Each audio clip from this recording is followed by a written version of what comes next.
Oke, ini penting. Mungkin ada yang fakultas dakwah di sini. Rumus dakwahnya Sunan Kalijogo ini. Jadi para wali itu punya dua kubu, tapi bukan kubu untuk musuhan, kubu strategi dakwah. Ada yang gaya Sunan Giri dan kawan-kawan, ada yang gaya Sunan Bonang, Sunan Kalijogo dan kawan-kawan. Ini yang gaya Sunan Kalijogo, berhadapan dengan masyarakat Jawa yang kuat sekali memegangi tradisi. Beda nanti sama Barat ketika diserang oleh rasionalisme. Kalau orang Timur kayak Jawa itu tradisi itu nomor satu. Jangan diotak-atik. Kalau diotak-atik orangnya bisa ngamuk. Itu gen kita itu. Maka Sunan Kalijogo punya rumus yang pertama apa?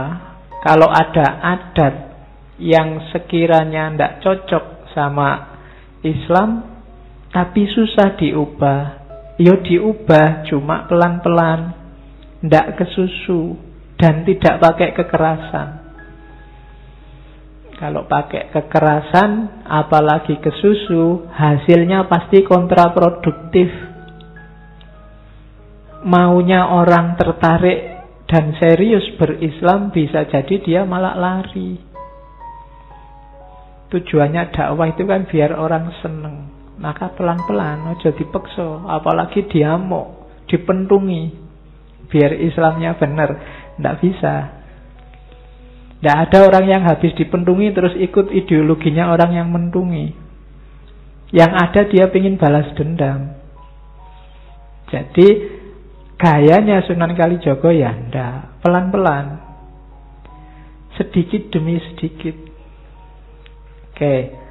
Nah, itu yang susah diubah. Kalau ada yang mudah diubah, ya diubah, kan gitu. Kalau gampang, ya diubah saja, ndak apa-apa. Misalnya adat-adat yang ndak terlalu mengakar, kebiasaan-kebiasaan sepele, ya kalau mau diubah ya diubah aja, ndak apa-apa kalau yang ini. Tapi yang susah diubah, jangan kesusu. Prinsipnya dua rumusnya, Tutwuri Handayani dan Tutwuri Hangiseni. Tutwuri Handayani itu dari belakang, diikuti, dipengaruhi sedikit-sedikit. Ini kan sebenarnya semboyan ini nanti dipakai oleh Taman Siswonya Ki Hajar Dewantoro. Jadi ikuti aja tradisi masyarakat, diubah sedikit-sedikit. Baru setelah itu Tutwuri Hangiseni. Tutwuri Hangiseni itu sedikit-sedikit diisi dengan ajaran Islam. Kalau ada orang misalnya habis kematian kok kumpul-kumpul ngobrol nggak jelas ya. Misalnya kalian pindah kos-kosan, ada orang, kalau ada bayi terus ngumpul ngobrol ngerokok nggak jelas, ngobrol ngalung itu, diikuti aja, jangan tiba-tiba dimarahi. Cuma sambil Tutwuri Hangiseni.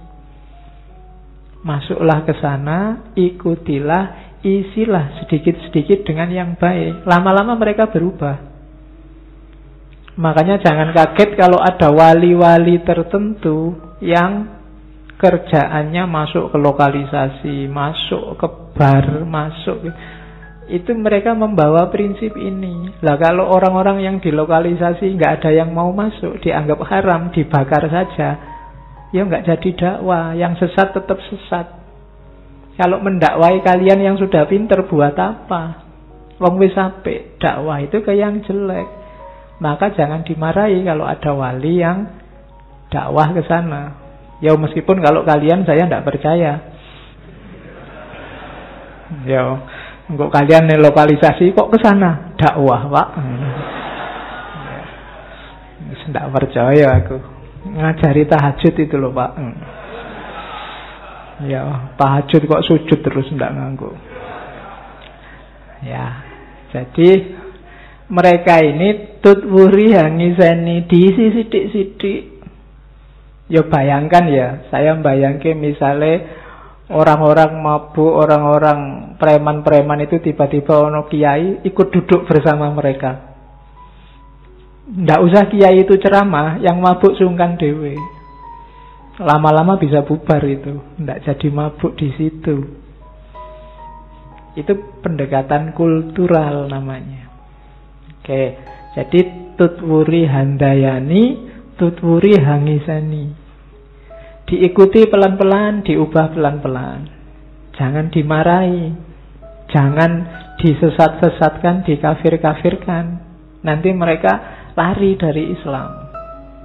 Nah, itu strateginya Sunan Kalijogo. Orang Jawa suka dengan kesaktian-kesaktian, Sunan Kalijogo masuk lewat jalur itu. Orang Jawa suka dengan wayang, masuk lewat wayang. Suka dengan lagu-lagu, masuk lewat lagu-lagu. Itulah tutwuri handayani, tutwuri hangisani. Masyarakatnya jadi enak menerimanya. Itu loh. Oh, ternyata agama baru ini sama aja tuh kayak milik kita.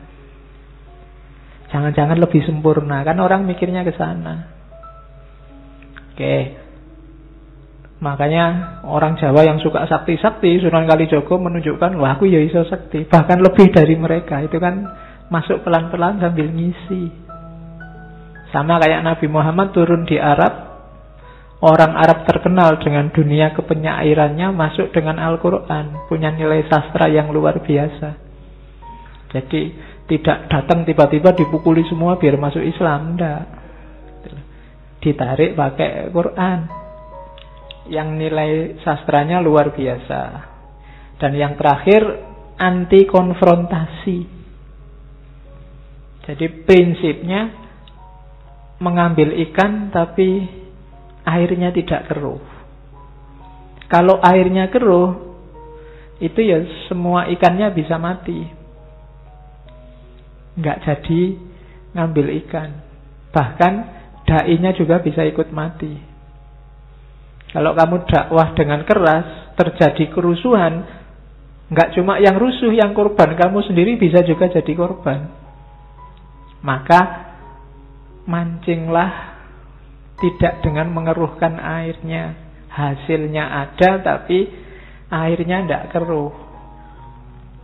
Nah, itu strategi keempat dari Sunan Kalijogo. Jadi cabang yang berbeda nanti dengan gayanya Sunan Giri yang masuk ke politik dengan gayanya sendiri. Nanti ada Giri Prapen itu dan seterusnya. Strategi dakwah yang berbeda.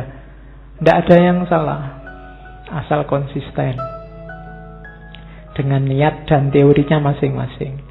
Yang jelas Sunan Kalijogo lebih diposisikan akhirnya oleh orang Jawa sebagai gurunya orang Jawa. Dalam banyak kasus selalu yang disebut Sunan Kalijogo. Yang tadi nama Kalijogo ini juga sebenarnya kontroversial. Ada yang bilang karena disuruh nunggui tongkat di pinggir kali oleh Sunan Bonang. Ini yang banyak orang kritik, masa cuma nongkrong di pinggir kali wae dadi wali. Banyak yang kritik gitu ya. Nah, sebenarnya itu lagi-lagi mitos-mitos simbolisme yang harus kamu baca secara konotatif. Kalau istilah Kalijaganya sendiri, ada yang bilang ya karena setelah nanti Sunan Kalijogo ini setelah berguru ke Nabi Khidir kan pulang itu. Pulang itu dia nggak balik ke Tuban tapi nanti ke Cirebon yang di desa Kalijaga itu. Dan di Cirebon itu nanti petilasannya diapit 2 sungai. Dan menurut ceritanya masyarakat, di antara kisahnya Sunan Kalijogo di sana itu kegemarannya Sunan Kalijogo itu kungkum di sungai. Kungkum ngerti ya? Ya, jadi berendam di sungai. Nah itu makanya terus lama-lama dikenal sebagai desa Kalijaga, Sunan Kalijogo. Kapan-kapan silahkan ke sana. Masih ada petilasannya, masjidnya masih ada. Di sana ada mitos tentang kera. Jadi kera di sana itu kalau hari biasa itu di mana-mana ketemu kalian kera, tapi kalau hari Jumat tidak akan ketemu. Kamu cari di mana saja tidak akan ketemu. Nah, itu mitosnya dulu ada warga yang waktunya sholat Jumat diperintah sholat, diminta-minta sholat Jumat, sampai Sunan Kalijogo sendiri menemui mbok kamu sholat Jumat, dia tidak mau.